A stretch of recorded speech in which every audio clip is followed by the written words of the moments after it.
कभी कभी जब प्रश्न हो रहे होते हैं, उस सभा में बैठे कुछ व्यक्ति मौन होते हैं, तो उस जगह क्या सोचते कि उसको उत्तर नहीं आता।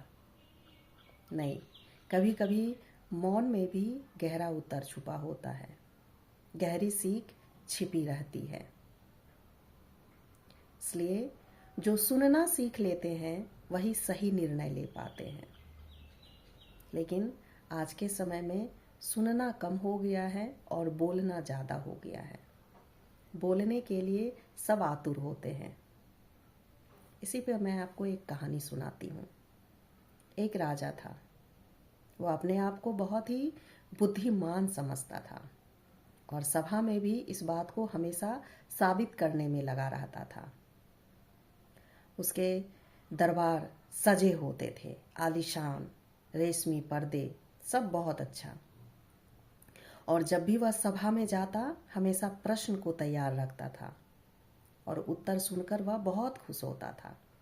क्यों? क्योंकि उसे लगता था मैं बहुत बुद्धिमान हूँ और इससे लोग यह समझे कि वाकई में इतने सारे प्रश्न पूछते हैं तो वाकई यह बुद्धिमान है। उसी में एक मंत्री हमेशा चुप रहता था। वह उनके किसी भी प्रश्नों का कभी उत्तर नहीं देता था और यह बातें राजा को बहुत ही खटकती थी।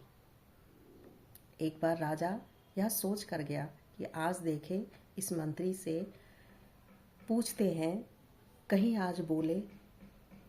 गया और कहता है कि जीवन का सबसे बड़ा सत्य क्या है।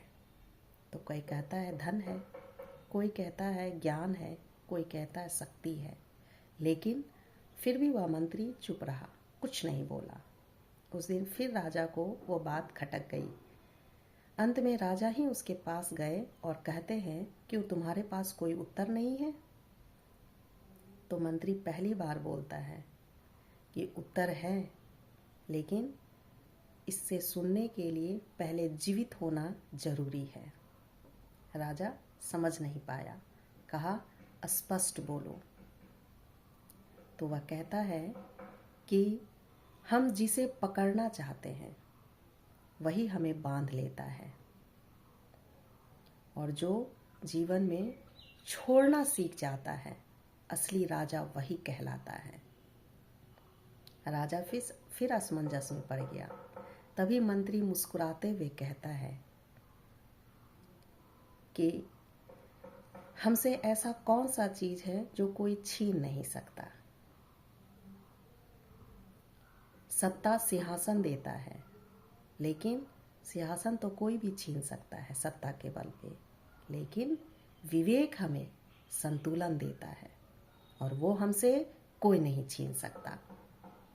राजा को ये बातें समझ में आ गई कि वाकई में मैं डर से या फिर राजा बनने लायक हूँ या सबको डरा के रखा हूँ।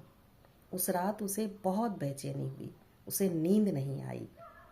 उसे लगा मैं डर से कोई भी ऐसा कार्य तो नहीं कर रहा जिससे हमारे अलावा और किसी को परेशानी हो रही है।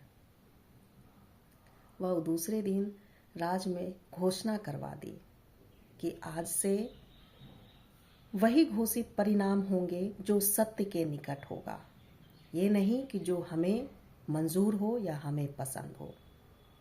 पहली बार वह मंत्री उसे बिना कहे नजर उठाकर देखा और उसे प्रणाम किया और मुस्कुराया। राजा को वह बातें समझ में आ गई थी। तो हम सभी का जीवन भी ऐसा ही है, इस राजे की तरह कि डर से हम बहुत चीज़ पकड़ के रखना चाहते हैं और उसे छोड़ना नहीं चाहते। अगर ऐसा है तो इस पे ध्यान देने वाली बात है और इसे सुधारना चाहिए, है कि नहीं? ओम शांति।